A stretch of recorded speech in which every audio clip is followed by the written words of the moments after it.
ایک چھوٹے اور سرسبز گاؤں میں احمد نام کا ایک پیارا بچہ رہتا تھا۔ احمد کی عمر 7 سال تھی اور وہ بہت شرارتی مگر دل کا اچھا تھا۔ حال ہی میں اس کے والدین نے اسے گاؤں کے نئے اسلامی مدرسے میں داخل کروایا تھا۔ مدرسہ بہت خوبصورت تھا اور وہاں کے استاد مولانا صاحب بہت نرم دل اور پیار کرنے والے تھے۔ پہلے ہی دن مولانا صاحب نے کلاس میں بچوں کو سب سے اہم سبق سکھایا۔ بچوں، اسلام میں سچ بولنا سب سے بڑی نیکی ہے اور جھوٹ بولنا تمام برائیوں کی جڑ ہے۔ اللہ تعالیٰ سچ بولنے والوں کو بہت پسند کرتے ہیں۔ احمد نے یہ بات دھیان سے سنی۔ ایک دن مدرسے کی چھٹی کے بعد احمد اپنے دوستوں کے ساتھ گاؤں کے باہر کھیل رہا تھا۔ کھیلتے کھیلتے وہ سب ایک کھیت کے قریب پہنچے جہاں خوبصورت سیب اور میٹھے آم کے درخت لگے ہوئے تھے۔ احمد کا ایک دوست زاہد درختوں کو دیکھ کر بولا، دیکھو کتنے مزیدار پھل ہیں، چلو چھپ کر توڑ لیتے ہیں، مالک کو پتہ بھی نہیں چلے گا۔ احمد کو مولانا صاحب کی بات یاد آئی، لیکن زاہد کے اکسانے پر وہ انکار نہ کر سکا۔ جھٹ سے دونوں نے ایک دو سیب اور کچھ آم توڑ لیے۔ پھل کھا کر وہ جلدی سے اپنے گھروں کو چلے گئے۔ شام کو جب احمد اپنے والد کے ساتھ کھانا کھا رہا تھا تو اس کے والد نے پوچھا، احمد آج مدرسے کے بعد کیا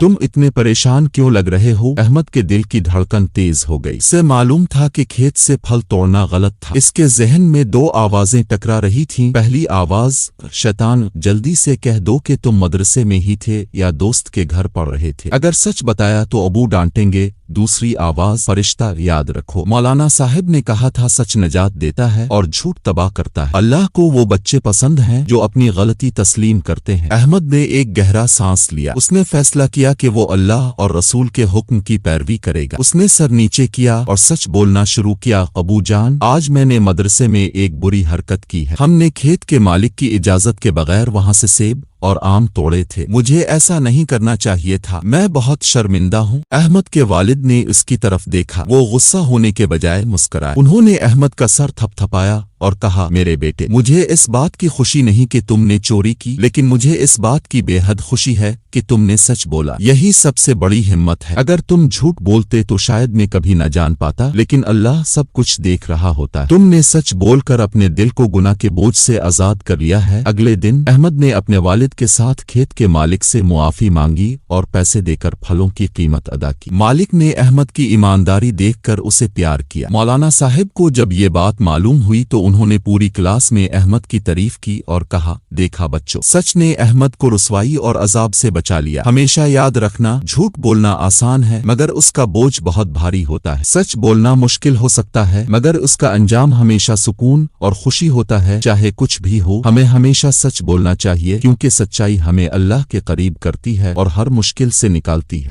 اگر آپ کو ہماری یہ کہانی پسند آئی تو اسے لائک کریں، شیئر کریں اور سبسکرائب کریں۔